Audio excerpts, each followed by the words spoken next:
dead. He's been dead for years. There's a curse on this house. Come on in anyways. Coat! Oh, I found it. I can't believe I'm here.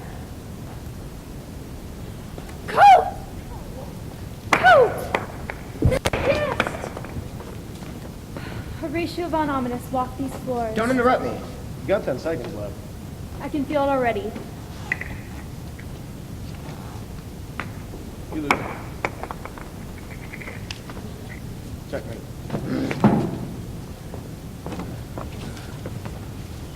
Don't get angry. Let's head off your back. You're a duck. You're a duck. There's water. Randy! Carl! I have one piece of pie left. Whoever gets here first. For Pete's sake, Mrs. Barge, we're grown men. You must be the grandson Of Horatio von Omnis, the great writer. real warning labels. He was the warning label magnate. Is this it? The first warning label he wrote? Do not remove under penalty of law. I can't believe I'm seeing it. It's just a warning label. Grandfather was a great man. He wrote the greatest warning labels on history. Randy, I'm setting up the board. Who are you, by the way? I'm a writer myself, but I'm blocked. I haven't been able to write a word for months. So I've come to the home of my hero, Horatio von Ominous, the greatest warning label writer in the world, for inspiration. Here's another work of art. Do not immerse. And, do not place on any purpose. I have been about. Do not leave unattended.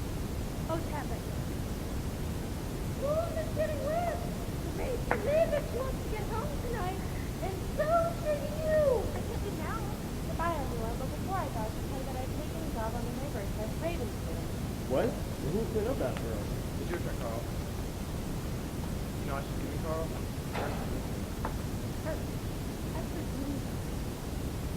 There's no curse. Check.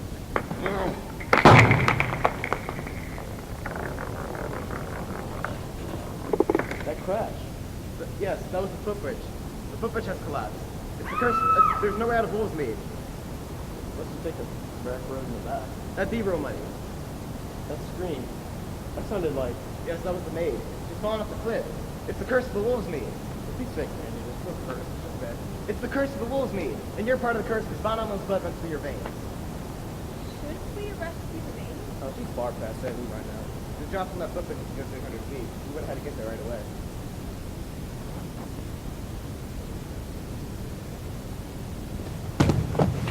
Mother, you alright? Just bruised, I think. Not as bad as usual. It's the curse. It's the bad genes. Here, let me help you. Thank you. Just that chair, please.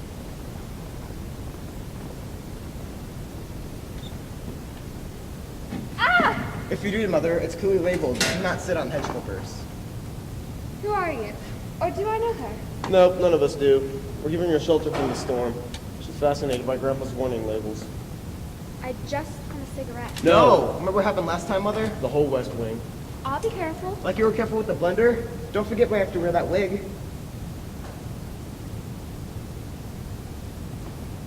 So, Horatio von Ominous was your father. Yes. Tell me about him. What was he like? Oh, he was a fine man. Tall, handsome, and very much loved my mother. She was his inspiration, you know. Yes. Every great writer has a muse who is an inspiration.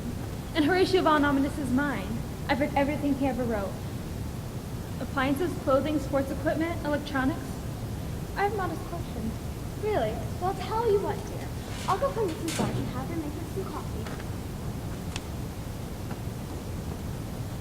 Is she unwell? Mild concussion. As usual. She's accident prone. All the Von Ominous women are. It's another example of the curse of the Wolvesmeade. It's a recessive gene. Actually, it came from her mother's side. Her mother was racist, if you can imagine. That was the reason Horatio wrote, trying to protect his wife. She broke glasses, windows, furniture, bones, always black and blue, always crashed into things at night. Though tragic, she refused to read any of the warning labels. That, of course, is why Grandfather wrote his famous Valentine warnings. Mrs. von Ominous believed that to read honest manuals was a sign of weakness. She refused to give in to her appliances. The only way Mrs. von Ominous could get her to read warnings or directions was by putting them in love letters. Valentine warnings. It's brilliant. Mother's the same way. Say words, Mother. Isn't she out here? She went to make coffee.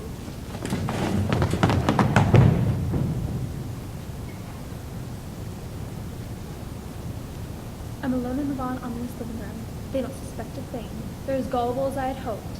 I'm beginning my search for the Valentine mornings. Where'd you put those Valentine mornings? I think we left them upstairs. My instincts tell me to look upstairs.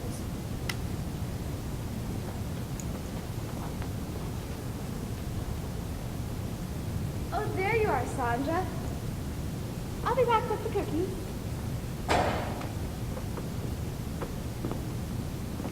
Here's the coffee pot. It's hot. Don't let it pour. Ding dong. Who would be on a night like this? It is the regular time for the Schwann's, man. I'll go see. Do you want me to help you with that pink yet? What? Oh, if it's so, I don't even notice anymore.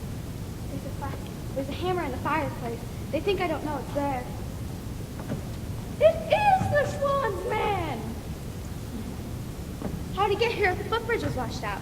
He said he took the road and back. It was real muddy. Do you want anything? Send him in. Oh, great. The hammer's stuck. Oh, no, the Schwann's man. The Schwann's, man. Mom. Hey, Randy, you know what this means. Free ice cream.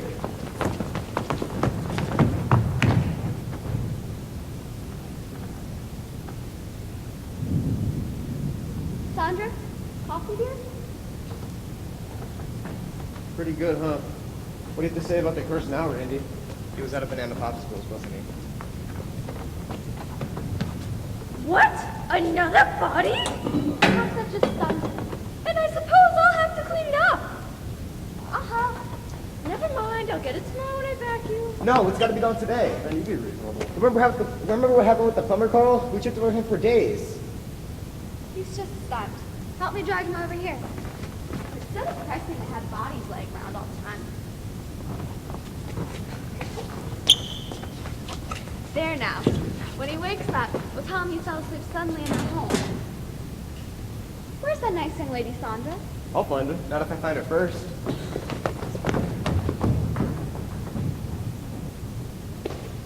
I believe I found it. Valentine mornings.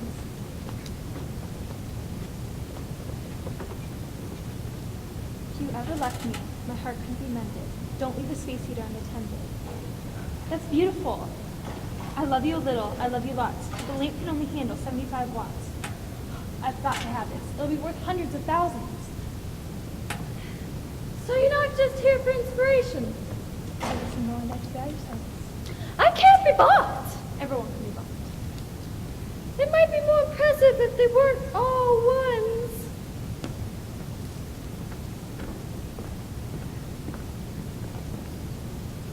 Oh, there you are, Sandra. And how's your little nap, dear?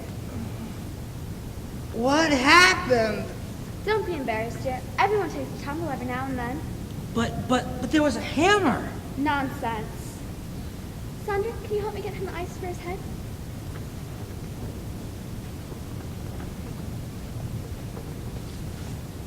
Well, I've almost got you now, clever Sandra. I've tailed you this far, and I've almost got a case against you. So you aren't the Schwann's man after all. I'm a detective. I've been following your guest Sandra for months now. A detective, eh? She ought to be interested in that information. Guess I'm going to have to buy your silence. I can't be bought. Oh, everyone can be bought. Chicken patties? And there's more where that came from, you cooperate. So, what do you think is going on here, Mrs. Barge? What makes you think I know anything? You're the housekeeper. You see things. Oh, I see things. Tell me about Carl. You gotta be real careful on Carl.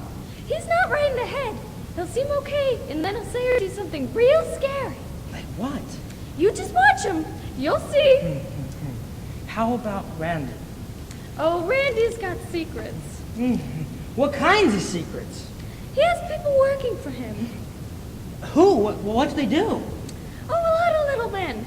They hide in the heating vents during the day, and they all come out at night. Little men. From the mothership. They want to take us all back and do experiments on us. But I've got them outsmarted. You do?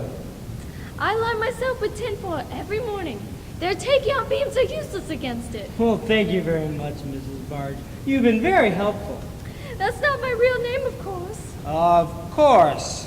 Amelia Earhart. But shh, don't tell anyone. I'm only telling you because, you know. How you doing, Mr. Swan? Oh, I'm fine, thanks. Cornelia, Sandra? The Valentine warnings? You're going to pass them off as your own. She's no writer. She's a plagiarist. You fools! This box would have been totally ineffective against the little men. I've got a fork. I'll stick it right in the toaster. That's clearly against the directions. But it's not nearly as painful as it's made out to be. Eat the toaster in the tub? Now that's a bad thing. Come on, put it down, Sandra. There's nothing you can do. Nowhere you can go. It's the maid. The maid.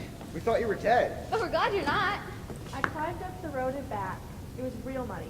And guess who will be cleaning it up again? Well, you are the housekeeper. Not for long. Rats, all the stupid luck. It wasn't lucky, Sandra. It was the curse of the Wolvesmeade. Ah. Ooh.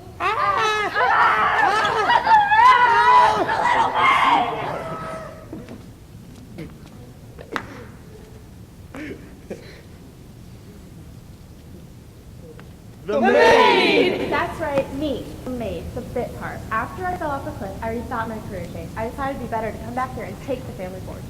It's the curse. It's not a curse, it is a bad gene pool. Because none of you people will read once. It's right here all along. Don't let your love for me ever fade. Don't eat blowfish, and don't trust the maid. Rats. In season. Okay.